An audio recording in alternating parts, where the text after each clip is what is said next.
Je m'appelle Livia Slinboville, je suis analyste financier dans le secteur de l'énergie depuis l'été 2023 et auparavant j'ai été ingénieure et physicienne dans le nucléaire et j'ai fait une reconversion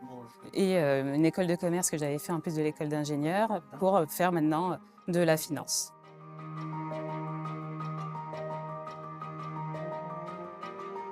Mes fonctions personnelles, donc c'était une création de poste, c'était de vraiment miser sur ma double compétence, donc en technique nucléaire et aussi bien en finance désormais. Et j'ai vraiment un rôle transverse où je dois avoir la vision stratégique et financière sur l'ensemble des projets. Donc je suis essentiellement basée sur les projets de gestion des déchets radioactifs et de démantèlement et déconstruction des installations nucléaires. Donc je dois regarder aussi bien que stratégiquement, physiquement, que ça ait un sens, les orientations choisies par les projets, mais aussi vérifier les comptes, vérifier tout ce que peuvent faire les contrôleurs de gestion. On gère des portefeuilles de plusieurs milliards, donc c'est vraiment s'assurer que les données qu'on diffuse à l'interne, donc aussi bien à notre direction financière, mais aussi à notre direction d'audit ou à nos fiscalistes soient justes, et également à nos acteurs externes, comme peuvent l'être la direction de l'énergie, puisque EDF a été repris en plus à 100%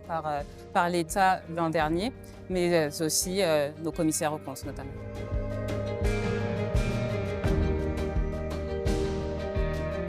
Le but, c'était, comme j'étais avant ingénieure, donc là c'est mon premier poste vraiment en tant que financière, c'était de remettre un pied dans la finance, parce que l'école de commerce commençait à être un peu plus loin, et surtout à avoir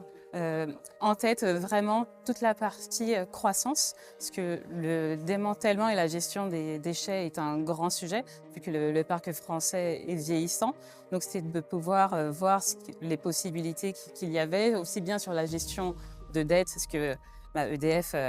est endetté, mais comment on pouvait continuer à lever de l'argent dans notre contexte, vu qu'on nous demande notamment de construire de nouvelles centrales, mais dans un contexte d'endettement.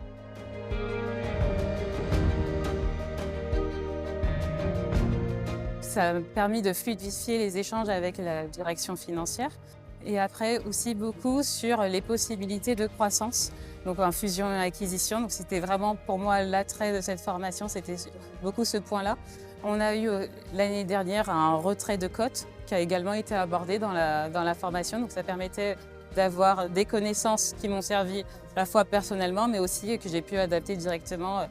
professionnellement, que ce soit moi directement ou mon équipe.